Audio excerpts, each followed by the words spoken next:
السلام عليكم ورحمة الله وبركاته متابعي قناة أخبار أونلاين. الجوازات السعودية خروج نهائي للمخالفين لأنظمة الإقامة والعمل بدون عقوبات. إليكم التفاصيل. متابعينا لأول مرة ندعوكم للاشتراك في القناة وتفعيل زر الجرس ليصلك كل جديد، ولا تنسوا دعمنا بلايك نستمر في نشر كل جديد إليكم في إطار جهود حكومة المملكة العربية السعودية في إيجاد حلول للمخالفين بعد انتهاء المهلة الممنوحة لهم، والبدء بحملات للقبض على أكبر عدد من المخالفين لأنظمة الإقامة والعمل في المملكة. فقد لجأت الجوازات السعودية إلى إيجاد حل لمنح تأشيرة خروج نهائي للمخالفين بدون أي عقوبات، وتلقت الجوازات عبر حسابها الرسمي على تويتر طلبا من أحد المستفيدين يقول فيه: السلام عليكم، عندي سؤال، هل يوجد حل للمخالفين للخروج نهائي بدون عقوبة؟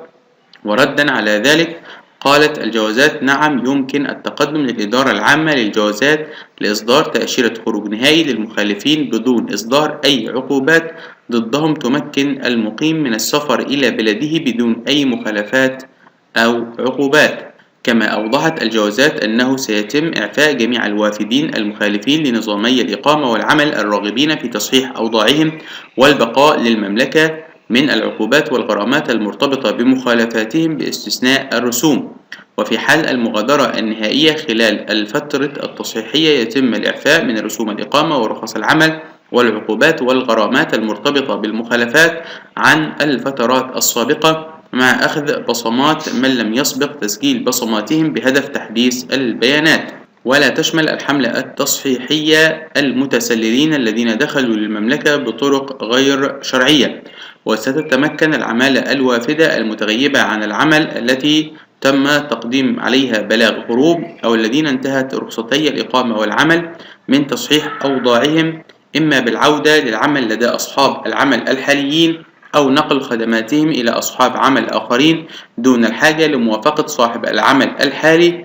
على أن تتم تسوية أي خلافات حقوقية بينهم وبين أصحاب العمل الحاليين من خلال الجهات القضائية المختصة، مع الأخذ في الاعتبار ما يلي: ألا يؤدي نقل خدمة العامل إلى منشآت القطاع الخاص التي يبلغ إجمالي عدد عمالتها 10 عمال فأكثر إلى النزول دون النطاق الأخضر،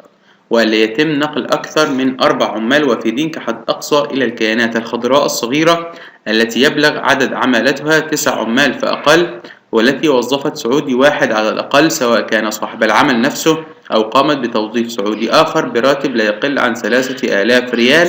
بشرط ألا يتجاوز إجمالي أعداد العمالة في الكيان الواحد 9 بعد النقل، وسيتم هذا الإجراء من خلال مكاتب العمل.